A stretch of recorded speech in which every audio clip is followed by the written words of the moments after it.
Hi, Democrats. Today is Tuesday, August 30th, and it's time for the Chair's Daily Live. Happy Tuesday. So it is Tuesday, which means we are 70 days or exactly 10 weeks until the midterm elections. We have 10 weeks. That means we have 10 weeks for you to educate yourself and educate other folks and make your plan to vote and take some folks with you. We have 10 weeks. That will fly by faster than you know it. And so spend your time now. You know, the next time you go on Facebook and think you want to go get into a fight with a Republican about something that they say that you think is ridiculous, understand you need to spend your time educating folks on the folks that we have on the ballot.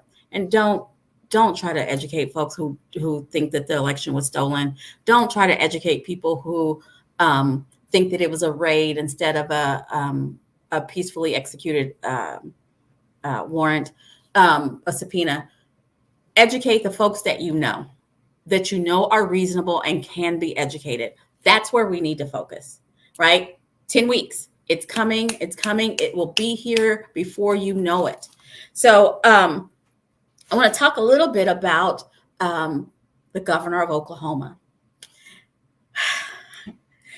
I've been trying to lay off because I'm trying to get into heaven, and I don't say the nicest things when I talk about him, but I think it's important that I remind you that man's trying to gaslight you.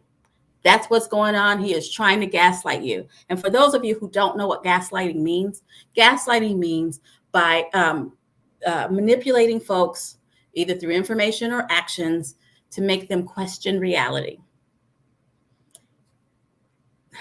Governor Stitt's actions are textbook gaslighting. He thinks that if he tells us that we're a top 10 state enough, that you'll believe it. He thinks that if he says top 10 enough, you'll forget that we're number 40 in child welfare, that we're number 51 in outcomes for women, that we're number 48 or 49, depending on whose poll you believe, in education.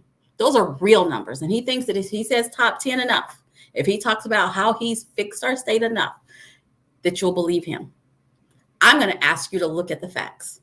I'm going to remind you that this governor is in the middle currently, not in the past, not some long time ago, right now in the middle of many scandals, many scandals. So don't be gaslit. He's trying to make you question your reality. And if it's not that he's trying to make you question your reality, because he and I haven't had a conversation, he hasn't told me what his intent is. So either he's trying to make you question your reality, or he's trying to make you feel like voting is useless. He's trying to make you feel like it's a done deal, the cake is baked, and that you have no reason to show up. Neither one of those are okay. You have a reason to show up.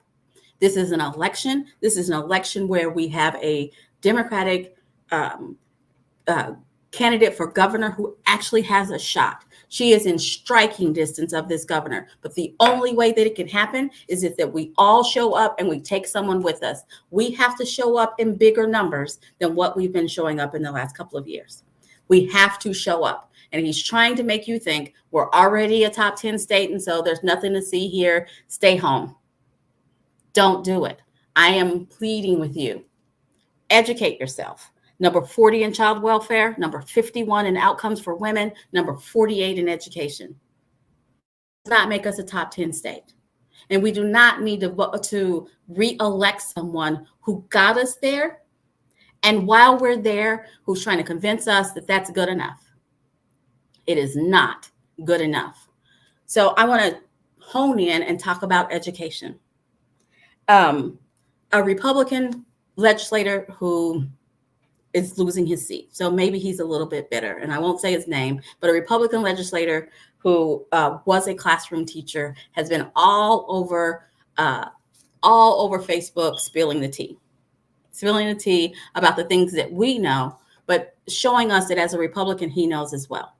But the thing that I want to focus on is that he sued the state trying to get access to records about how we're spending GEARS funds.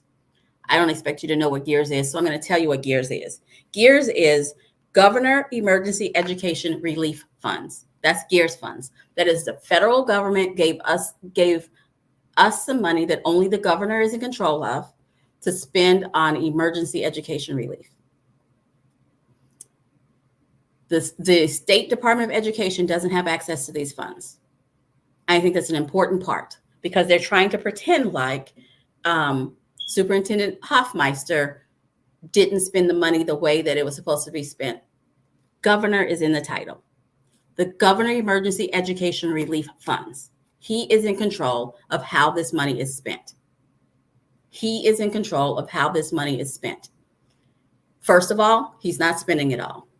And in the first round, that's the class wallet scandal. In the first round, it was spent wrong. We did not put any safeguards up.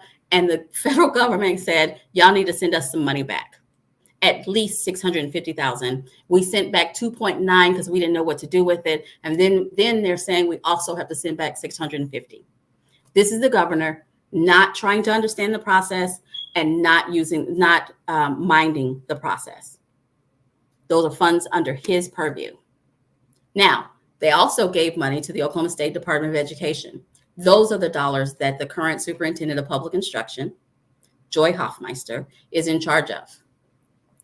Those dollars are actually being spent on students, and we're number 3 in spending. And they haven't demanded any money back. They're not auditing it. They're not questioning it because those monies are being spent correctly. I mentioned this for 2 reasons. 1, education is on the ballot in Oklahoma.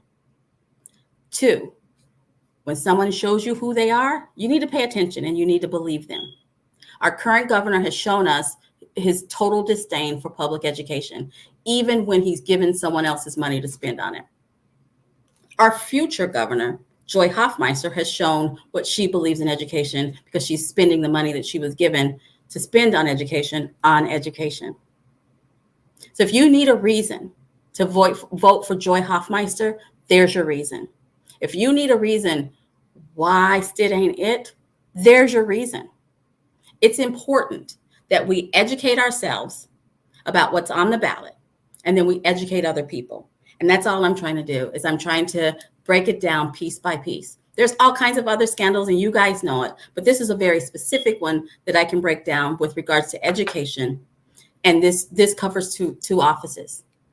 Governor Stitt has not managed it very well at all, to the point where Oklahoma was audited for our handling of it. We sent back money because we didn't know what to do with it, and then they demanded more because we did not handle it appropriately. So he's told us what he's going to do. Joy Hoffmeister, on the other hand, she got money and she's spending it the way she's supposed to spend it. They've not asked for the money back, and they've not audited her. And she's running for governor. We need a governor who understands the importance of public education in our state. And that's Joy Hoffmeister. That's what needs to happen. Education is the great equalizer. And for it to be an equalizer, everyone needs to have access to it. Our current governor doesn't believe that. He believes that only the select few who can jump through whatever hoops that they have to jump through for private education deserve it. And he's willing to abandon public education. That does not create an equal playing field. So I hope and pray that makes sense to you. And I spelled things out because I want you to be able to do the research on your own. You don't have to believe me. Do the research on your own. Because I think you will find that we are not a top 10 state. And I think you know who has led us to where we are right now. And if you don't, I'll share with you. Governor Kevin Stitt has led us to number 40 in child welfare, number 51 in outcomes for women, and number 48 in education. That's where we are right now. All righty. Educate yourself, educate your friends, make a plan to vote, and make a plan to join me here tomorrow at 4:15. You guys have a great one.